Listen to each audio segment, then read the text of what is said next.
Começa agora o Sessão TST. Você vai acompanhar um resumo com os principais momentos da Sessão 2 de dissídios individuais do Tribunal Superior do Trabalho.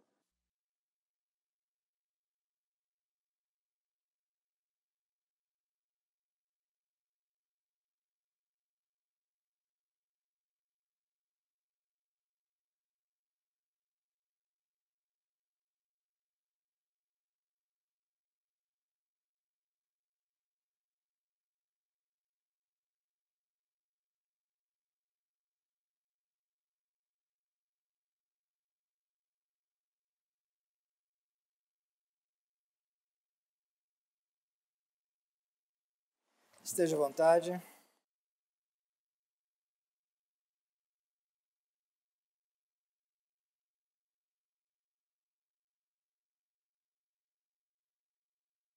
Bom dia a todos. Cumprimento os senhores ministros, Dr. Paulo Borges da Fonseca Seger, Suprador-Geral do Trabalho, senhores advogados, senhores servidores.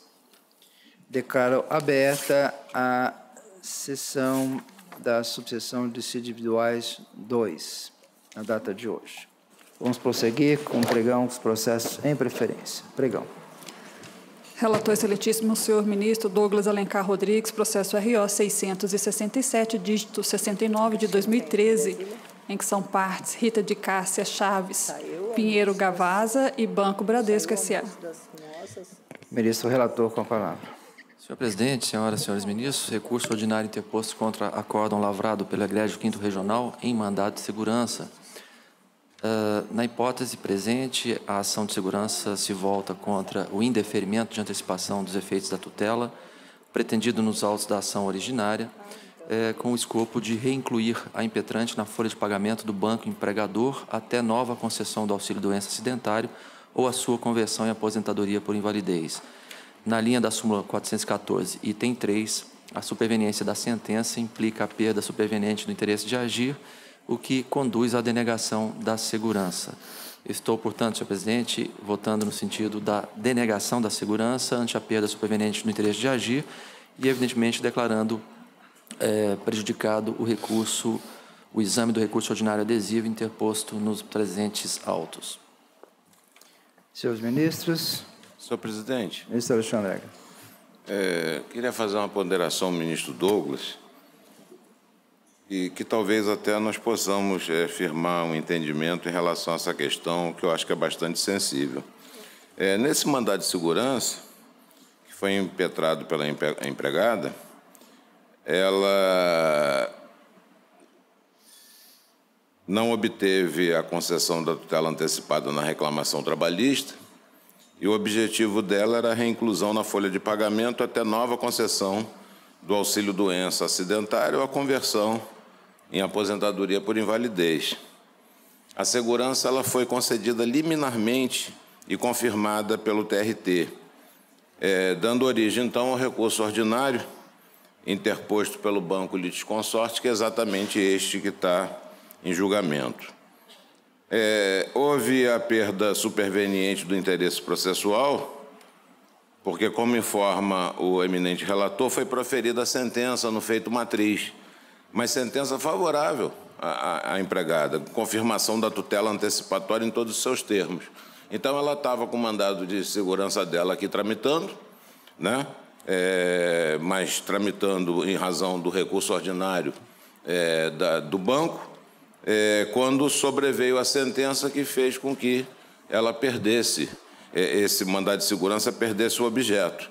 Neste caso, então, direcionar as custas a ela, eu acho que seria injusto, porque, na verdade, quem sucumbiu aqui foi o próprio empregador. Eu entendo que houve a superveniência da decisão e a perda consequente do objeto, mas penso que seria mais justo carrear as custas aqui ao litisconsorte, numa situação como essa. Ministro Douglas. Senhor presidente, eu imaginava que o ministro Alexandre iria tocar numa questão que me incomoda desde que a súmula 414 foi editada, que é precisamente a própria decretação da perda superveniente do interesse de agir em razão da prolação da sentença. Porque, na verdade, nós temos um sistema próprio, autônomo, de impugnação às decisões interlocutórias E é evidente que o julgamento nos autos da ação matriz não faz perecer o interesse, o debate em torno da presença dos requisitos necessários à própria antecipação da tutela pretendida. Mas o tribunal se debruçou sobre a questão e lá atrás consagrou a tese de que seria cabível, então, a medida cautelar para atribuir efeito suspensivo ao recurso ordinário contra a sentença.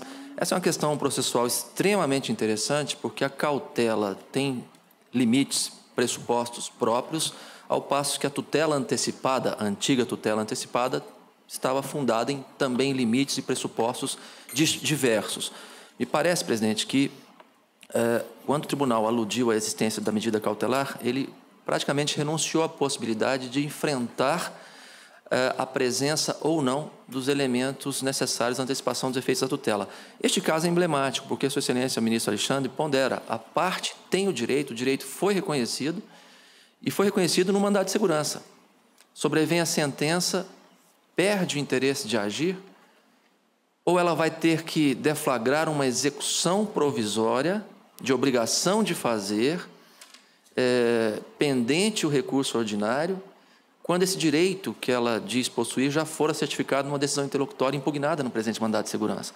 É uma questão processual intrincada e me parece que Sua Excelência, o ministro Alexandre, toca num outro aspecto que é conexo a esse, que é o da própria sucumbência. Ou seja, a parte tem o direito, esse direito foi certificado em tutela provisória, em decisão interlocutória, decisão impugnada no mandado de segurança, sobrevém a sentença que confirma esse direito, e nós vamos decretar a perda superveniente do interesse de agir. Essa é a nossa jurisprudência, mas me parece que é uma jurisprudência problematizável, porque nós não podemos renunciar à possibilidade de enfrentamento, de revisão, na extensão possível, própria à tutela provisória de urgência antecipatória, do acerto ou desacerto da decisão impugnada. O que eu quero dizer, presidente, é que nós temos dois âmbitos de cognição próprios e independentes. O primeiro, da tutela provisória de urgência antecipatória, e o segundo, da decisão de mérito propriamente dita. A própria Lei da Ação Civil Pública, por exemplo, diz que o julgamento de procedência da pretensão não autoriza a execução provisória, ou não autorizava a execução provisória, ou seja, permitia que o próprio juiz que reconheceu o direito postulado numa ação civil pública imprimisse efeito suspensivo de ofício ao recurso interposto contra a sua sentença. Então, é uma questão, presidente, que me parece, de fato, convocar a nossa atenção, e aqui fica o questionamento: vamos, de fato, aplicar a súmula 414 ou vamos confirmar, embora na sede da tutela provisória de urgência antecipatória, o direito que foi certificado, permitindo que, nos autos da ação principal, os questionamentos e impugnações sigam o seu curso natural? É uma questão interessante, ministro Alexandre, que Vossa Excelência pondera e que vai colocar em xeque a súmula 414, item 3 desta Corte. Eu vou pedir licença, senhores ministros, eu não costumo antecipar, eu sou sempre o último a falar, mas essa é uma questão que eu acho que tem alguns aspectos a considerar. Porque, na verdade, eu penso que estaria prejudicado se na decisão de fundo o direito não fosse reconhecido. Então, aí não haveria nenhuma dúvida, não é? Vamos imaginar que a sentença decretasse a improcedência do pedido.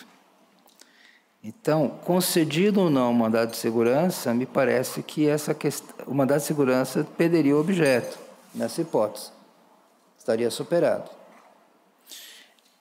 A segunda questão é concedida a segurança,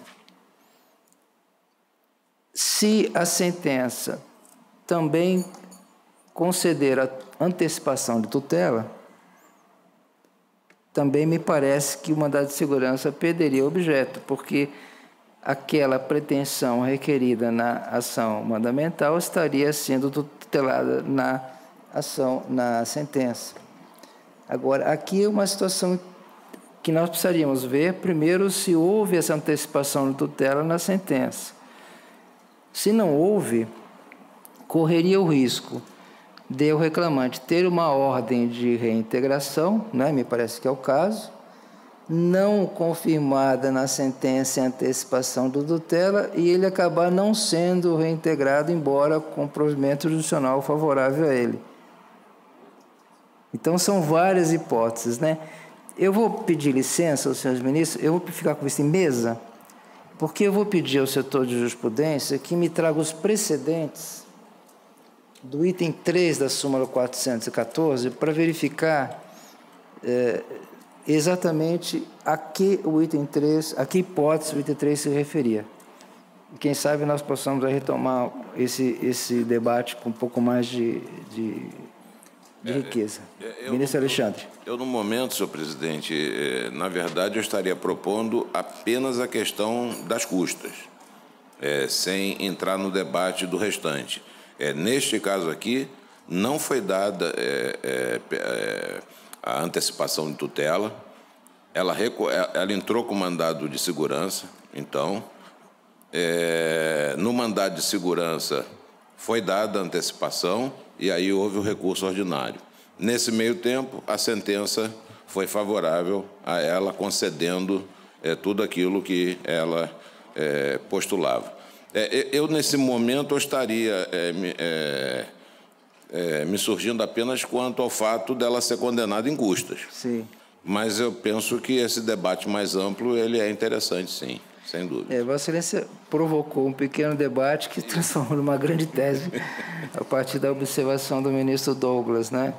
Ministro Douglas, eu tenho aqui a notícia de Vossa Excelência que estaria disposto a ficar com vista regimental para examinar esse aspecto.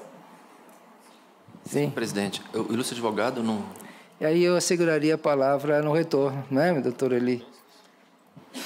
Já ciente do debate que nós vamos travar aqui, não é? Está bem assim? Então, eu abro mão da minha vista em mesa e o relator fica com vista regimental, notas degravadas à Sua Excelência e assegurada a sustentação oral ao ilustre patrono do Banco Recorrente. Está bem assim, doutor Eli? Sim, Excelência. Anota a minha presença nesse julgamento. Pois não. Senhor presidente, eu também quero notas. Notas a todos os seus ministros da STI 2. Eu também. Então, vamos prosseguir. Relator excelentíssimo, senhor ministro Emanuel Pereira, processo RO 10.189, dígito 38, de 2017. Pois não, ministro Emanuel. Muito bem, senhor presidente. Aqui cuida-se de recurso ordinário interposto pelo litisconsorte passivo necessário à decisão que concedeu a segurança.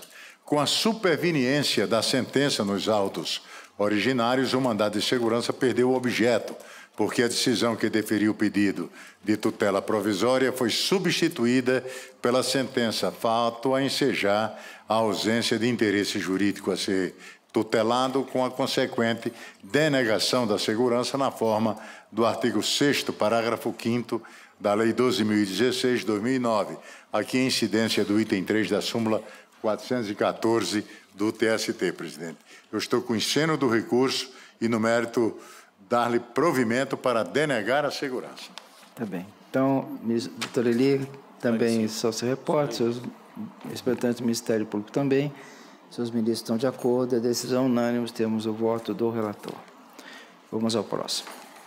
Relatora excelentíssima senhora ministra Adelaide Miranda Arantes, processo RO 8.021, dígito 95, de 2014, em que são partes Maria Aparecida de Jesus e Itaú Unibanco S.A. Com a palavra a relatora. Senhor presidente, trata-se de ação rescisória ajuizada sob a égide do Código de Processo Civil de 1973, em que, nos termos da súmula 100, inciso 3 do TST, salvo se houver dúvida razoável, a interposição de recurso intempestivo ou a interposição de recurso incabível não protrai o termo inicial do prazo decadencial. Na reclamação trabalhista, o agravo interposto em face do acórdão proferido em agravo de instrumento em recurso de revista foi reputado incabível e, portanto, não está hábil a postergar o começo da contagem do prazo decadencial, cujo termo inicial coincide com a data final para a interposição do recurso extraordinário em face do acórdão que examinou o primeiro agravo. É a hipótese em que o trânsito em julgado operou em 13/4/2009, de modo que o biênio decadencial para o ajuizamento da rescisória restou configurado em 13/4/2011. E, dessa forma, como a ação rescisória foi ajuizada em 24/7/2014, impõe-se, portanto, a pronúncia da decadência. Eu conheço do recurso ordinário, no mérito, porém, nego-lhe provimento. É o meu voto. Doutora Eli. Mantido o voto pelo recorrido, poderes nos autos, apenas registro da presença. Senhores ministros, alguma divergência? Decisão unânime, nós temos o voto do relator, consignada a presença, doutor Eli Taylor Júnior. Pregão. Relator excelentíssimo, senhor ministro Douglas Alencar Rodrigues, processo RO 1057, dígito 68, de 2015, em que são partes Fundação Petrobras de Seguridade Social e Petróleo Brasileiro S.A., Petrobras e outro. Ministro relator, com a palavra. Pois não, presidente. Recurso ordinário interposto contra acórdão proferido pelo Egrégio 5º Regional, órgão que chancelou o indeferimento liminar da petição inicial do mandado de segurança em razão da ausência de indicação do endereço do litisconsorte passivo necessário. Como se sabe, cuida-se de vício plenamente sanável na linha da súmula 631 do Supremo Tribunal Federal e de diversos precedentes desta Corte, e por essa razão estou votando no sentido de conhecer e prover o recurso, determinando o retorno dos autos à origem, a fim de que o Egrégio Regional determine a citação do litisconsorte passivo no endereço informado nos autos, prosseguindo em seguida como entender de direito. É o voto. Doutora Débora, só o registro. Só o registro, excelência. Senhores ministros. Ministro Alexandre. Eu estou aqui, 1057. Mas na tela... Vai... É que está apregoado um processo e apareceu outro. Ah, tá, agora tá. Estou de acordo, desculpa. Tá bem. Decisão unânime, nós temos o voto do relator, consignada a presença, doutora Débora Falcone. Assim se licite. Pregão. Sim. Relator excelentíssimo, senhor ministro Douglas Alencar Rodrigues, processo reexame necessário IRO 2839, dígito 48, de 2010, em que são partes União, PGU e outra, e Isânia Cruvinel Sanches. Com a palavra o relator. Senhor presidente, senhoras e senhores ministros, a matéria debatida no presente recurso ordinário é de amplo conhecimento deste colegiado. Discute-se a existência de imunidade de jurisdição de um dos órgãos da ONU, que é a Unesco. Matéria objeto da OJ 416, da subseção 1 desta Corte, e, nesse sentido, eu estou votando pelo julgamento de procedência da pretensão rescisória. O voto, presidente, indo direto à conclusão, é no sentido de conhecer da remessa necessária e do recurso ordinário e, no mérito, provê-los para, em juízo rescindente, desconstituir a sentença proferida nos autos da reclamação trabalhista 8.900, dígito 84, 2008, e, em juízo rescisório, reconhecer a imunidade de jurisdição da Unesco e extinguir o processo sem resolução do mérito na forma legal, invertidos os ônus da sucumbência, dispensado o autor do adimplemento respectivo em razão de se tratar de parte beneficiária do favor legal da gratuidade.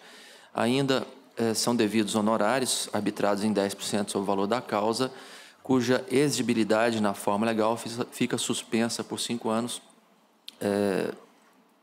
de acordo com a legislação de regência. É esse o voto em síntese, presidente. Doutor Daniel, só o registro. Mantido o voto, somente o registro. Senhores ministros, alguma divergência? Decisão unânime, nos termos do voto do relator, consignada a presença do doutor Daniel Costa Reis. Pregão. Relator excelentíssimo senhor ministro Alexandre Ramos, processo ED-AR 5.222, dígito 70, de 2013, em que são partes Sindicato dos Petroleiros do Norte Fluminense e Petróleo Brasileiro, S.A. Petrobras. Com a palavra o relator. Obrigado, presidente. É o caso aqui de embargos de declaração apresentados tanto pela Petrobras como pelo sindicato profissional. Indo à síntese do voto, excelência, quanto aos embargos do sindicato, eu estou conhecendo, são vários pontos, em vários deles presto esclarecimentos.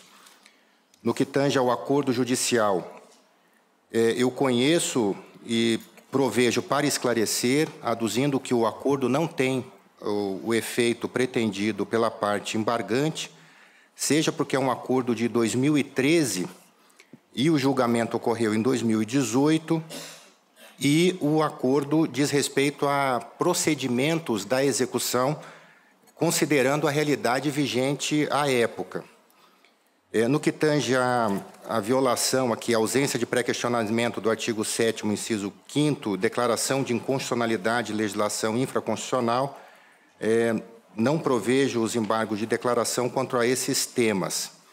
No que tange aos embargos da Petrobras, eu conheço e dou um provimento parcial com efeito modificativo no que tange ao alcance da decisão em juízo rescisório, porque prevalecendo a tese de que não cabe reflexo de horas extras habituais nas folgas compensatórias, e o alcance dessa decisão alcançaria não só os trabalhadores em regime de turnos ininterruptos de revezamento, mas também, como foi objeto da demanda matriz desde a sua petição inicial e também na petição inicial da ação rescisória, abrangendo os empregados em regime administrativo e também no regime de sobreaviso embarcado.